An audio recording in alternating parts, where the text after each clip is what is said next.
പാതയോരത്തും പാടവരമ്പത്തും പുരയിടത്തും തഴച്ചു വളരുന്ന തൊട്ടാവാടിയെ ഒന്ന് തൊട്ടുവാടിക്കാത്തവർ പഴയ തലമുറയിൽ ആരും തന്നെ ഉണ്ടാകില്ല. നിരനിരയായി വളർന്നു നിൽക്കുന്ന ഈ മുൾച്ചെടിയിലെ അപ്പൂപ്പൻ താടിയെ ഓർമ്മിപ്പിക്കുന്ന വർണ്ണപ്പൂക്കൾ പഴയകാല ഗ്രാമീണ ചന്തങ്ങളിലെ താരങ്ങളായിരുന്നു. തൊട്ടാൽ വാടുകയും കുറെ കഴിയുമ്പോൾ പൂർവ്വസ്ഥിതിയിലാവുകയും ചെയ്യുന്ന പീലി രൂപത്തിലുള്ള ഇലകൾ അത്ഭുതം ജനിപ്പിക്കുന്നതാണ്. നാം അറിയാതെ ഇവിടെയും നടക്കുന്നുണ്ട് ഒരു രാസവൈകാരിക മാറ്റം. ഇതൊക്കെ ആണെങ്കിലും ഈ ചെടിക്ക് ഒട്ടേറെ ഗുണങ്ങൾ ഉണ്ടെന്നുള്ളത് പുതുതലമുറയിലെ എത്ര പേർക്കറിയാം. ഇതിൻ്റെ ഇലയും വേരും രോഗശമനികളാണ്. രക്തശുദ്ധി വരുത്തുന്നതിനും കഫം പിത്തം മുതലായവ ഇല്ലാതാക്കുന്നതിനും കഴിയുമെന്ന് ആയുർവേദ ഗ്രന്ഥങ്ങൾ സാക്ഷ്യപ്പെടുത്തുന്നു. യുനാനി ചികിത്സയിലും ഇതിന് പ്രാധാന്യമുണ്ട്. മൂത്രാശയക്കല്ല്, വ്രണങ്ങൾ, കാമില എന്നീ അസുഖങ്ങൾക്കാണ് നമ്മുടെ സ്വന്തം തൊട്ടാവാടിയ യുനാനിക്കാർ ഉപയോഗിച്ചു വരുന്നത്.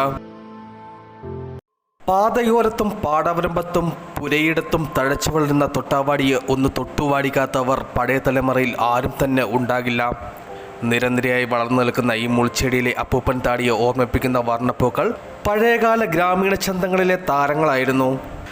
തൊട്ടാൽ വാടുകയും കുറെ കഴിയുമ്പോൾ പൂർവ്വസ്ഥിതിയിലാവുകയും ചെയ്യുന്ന പീലി രൂപത്തിലുള്ള ഇലകൾ അത്ഭുതം ജനിപ്പിക്കുന്നതാണ്. നാം അറിയാതെ ഇവിടെയും നടക്കുന്നുണ്ട് ഒരു രാസവൈകാരിക മാറ്റം. ഇതൊക്കെ ആണെങ്കിലും ഈ ചെടിക്ക് ഒട്ടേറെ ഗുണങ്ങൾ ഉണ്ടെന്നുള്ളത് പുതുതലമുറയിലെ എത്ര പേർക്കറിയാം. ഇതിൻ്റെ ഇലയും വേരും രോഗശമനികളാണ്.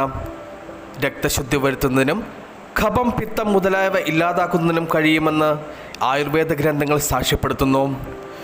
യുനാനി ചികിത്സയിലും ഇതിന് പ്രാധാന്യമുണ്ട്.